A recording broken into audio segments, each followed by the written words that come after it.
from 918 The Fan, and I'm here with Enrique, and we're talking about Rockin Android.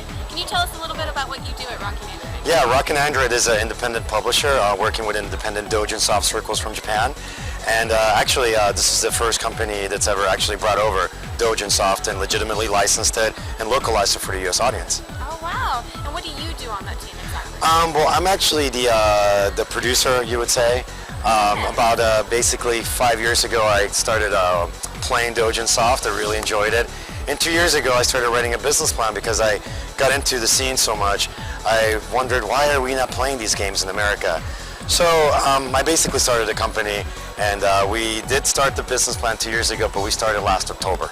Probably due to financial and getting everything Well, together. more like getting it all together, research, finances, research, and just making sure that we pick the right games for everybody to enjoy. So. Now, what type of games do you have available right now? Well, we're actually starting off with a shooter genre, doing some fighting games and doing some action-adventure games, but our first release is Suguri, and that is a shooter, and the second part of it is a shooter one-on-one kind of hybrid fighting game. Oh, that's really cool. Yeah. Do you have any future releases that you're looking towards in the shooter genre? Well, other release that we're doing, it's actually very well-known and popular games called Gundamonium. Oh, wow. That's also like a bullet hell shooter, so I'm sure people are familiar with Zune or Toho would probably recognize a studio called Platin Dispositif, which does amazing shooters, and that's our second DVD-ROM release called Gundamonium Collection. Oh, very nice. Will you be bringing Toho over?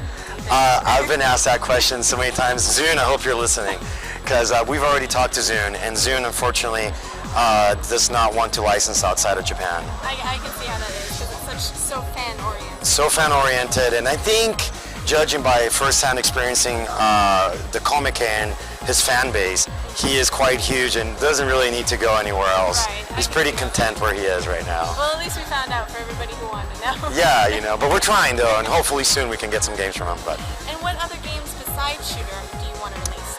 Well, like I said, we're doing some fighting games and action-adventure games. We got this amazing game called Crescent Pale Mist.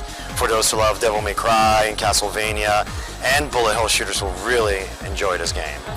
And we're doing also some other side-scroller Mega Man type of action-adventure games like Sonoda Thunder and Sonoda Love, which are side-scrolling games. Dreadlock is a mecha side-scrolling game, which is very unique in the doujin soft circle because usually there are no mech-related games like that. Yeah. And that's a great, wonderful game, but we think the U.S. audience will really enjoy. Oh, wow. How do you think your company can change the way American games are perceived since you're bringing over imports?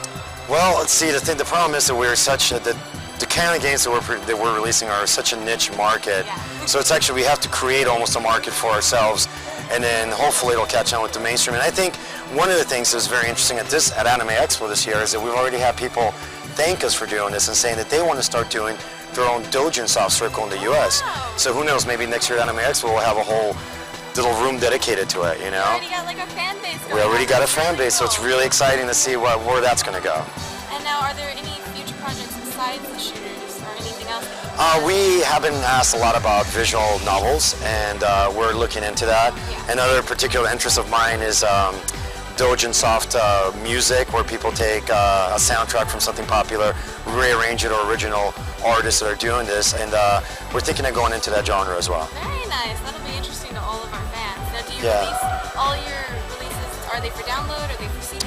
Where do you That's a good question because some games will be released as DVD-ROMs, as collections like Suguri Perfect, which you get the soundtracks, 2 games expansion pack, but also are available at Direct-to-Drive and Gamers Gate as digital downloads. So some games will only be digital download, and some games will be DVD-ROM. For more details, you guys can go to rockinandroid.com to check out our schedule and what we're doing. Very nice. Do you guys plan on doing any partnerships or anything in the future with any other companies, or you think you'll just No, we would love to. We're open to a lot of different partnerships, and we've already been asked for a few. Oh, very nice. Things to do like working with, for example, working with an iPhone. Can't mention the company again, but working with an iPhone developer.